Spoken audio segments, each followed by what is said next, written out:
Now we are with the chi-square test of independence.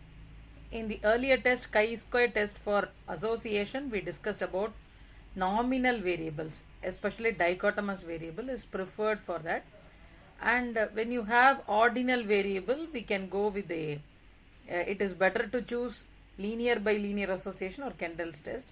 If it is nominal variable more than 3 groups, it is better to choose log linear analysis. So in this case, we have taken ordinal variable, so it is called as chi-square test of independence that we want to right now going to have the analysis.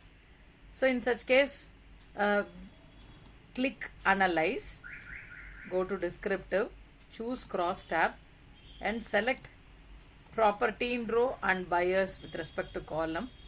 Here we are taking two ordinal variables together, and in case of statistics, click chi-squared, find Cramer's V,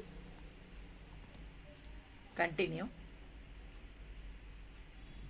and in case of cells, select expected to, observed and expected to.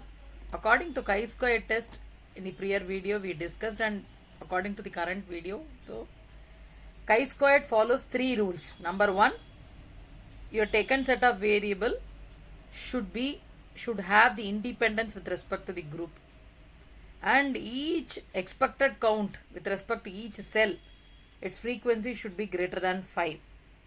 And taken set of variable, provided if it is nominal, we have to consider. For chi-square test of independence, we are taking ordinal. So in such case, the expected count is for flat, bungalow, detached house or terrace, all are above 5. So that we can able to note. According to chi-square test, Pearson chi, which is significant, and point to be noted is 0 cells have expected count less than 5. So that is to be noted. So none of the cell is below 5. So it satisfies the rule. And here we have to take Cramer's V. Cramer's V ranges from +1 to -1. Already we discussed. Pi is generally for dichotomous variable, very much nominal. Here for ordinal we have to consider Cramer's V. In such case, value if it is 0.1, which is poor, 0.3, closer to 0.3, 0.3 is okay, and if it is above 0.5, it is very good. So according to this is a thumb rule, so according to which it is okay, fairly okay. So the strength, it speaks about the strength of association. Cramer's V is about the strength of association for the taken set of variables. So here we are finding the association, for example association between the variable, that is for the independent set.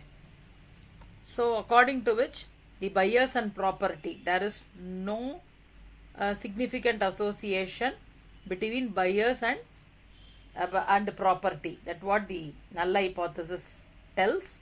With respect to alternate hypothesis, there is significant association between bias and property. So with which I am ending this video. Thank you.